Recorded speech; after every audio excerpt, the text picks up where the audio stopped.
Bronson Reed and Seth Rollins put on a fantastic match at Crown Jewel. So let's look at it and see what I liked and what I didn't like about it.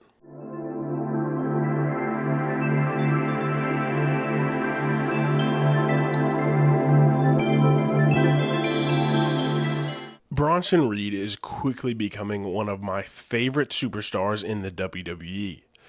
I have always loved the big guys, and I personally think he's one of the best to do it right now. His ability to move in ring and his athleticism and just the sheer amount of power he can put out is amazing to watch. It's so much fun anytime he's on my screen.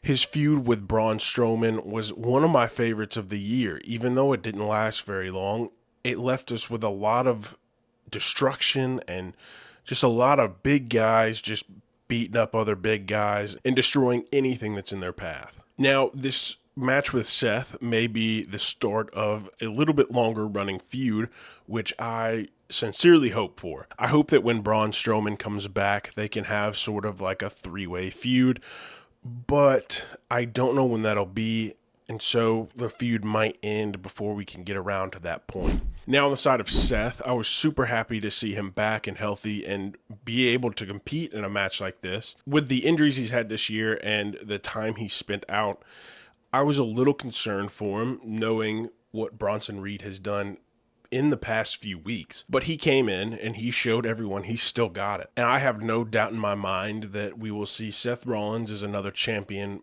maybe by the end of next year. I think this feud with Bronson is good for him and Bronson, as it reminds us that Seth can still go. He's not crippled. He's not injured. He's still a top star. And with Bronson, because he's fairly new and he still needs a little bit of credibility. Now, he's done amazing with what he's been given. I expect him to be given much, much more here soon, and I can't wait to see what they hand him. And now on to the match. I really love the way they started this as they fought outside of the ring for a couple minutes before both of them eventually getting back in. We would see that a second time that night, but it would have a quite different result, and we'll talk about that later. But WWE doesn't do that very often, and so it feels special. It feels different. It feels like they are about to fight. Like, this is not a wrestling match. This is a fight. And I think sometimes you can do that really well, and sometimes you can do that very poorly. This is one of those times where they did that very well. Both of them looked like they had a lot of built-up animosity against each other and let it all out in the ring. Now, the finish is something that I really, really want to talk about, in that Bronson Reed took 3 different stomps. He took a stomp on the stairs, took a regular stomp, and then took a super stomp off the top rope. He was left bleeding and he lost the match, but it didn't take long for him to get back up. It even left Seth going back up the ramp and saying that he's a monster, calling Bronson a monster. And boy, Bronson looked like a monster in the ring, bloody and just standing there saying, "Come back, I want more." So I don't think this feud is done by a long shot. I think this feud maybe has another month or two left of life, as long as both of them stay healthy. Now, for my rating, I gave it an 89 out of 100, which is 4.49 stars. It was super fun to watch. It was really good.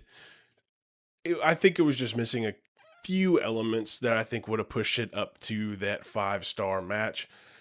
I think we're edging very close to them putting on, in my opinion, a 5-star match. As far as my highs go, it comes in the 1 count from Bronson Reed. You see these every now and then in other places, and sometimes they aren't done as effectively.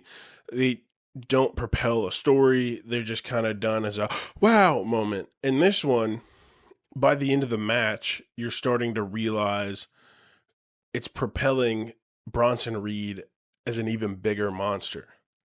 See, he took a stomp and instantly kicked out. You don't usually instantly kick out after you've had your head driven into anything. It does well at building Bronson into a monster, even though it's just this one little spot that people might not remember next week. My low is I expected it to be a little more destructive. Now, it was plenty destructive in its own right, but after Bronson Reed and Braun Strowman, I expected maybe about a half as much destruction as we got there. I expected at least one of the announcers' tables to go down and maybe a couple chair shots. Who knows? I don't know. I just expected just a little bit more destruction out of it. It was still very good, but maybe they're building to a little bit more of a high profile destructive match. And if they are, there you will never hear a complaint from me about that. But that is it for this video. Tomorrow we will be covering Nia Jax versus Liv Morgan, so make sure to tune in, and I will see you tomorrow. Peace.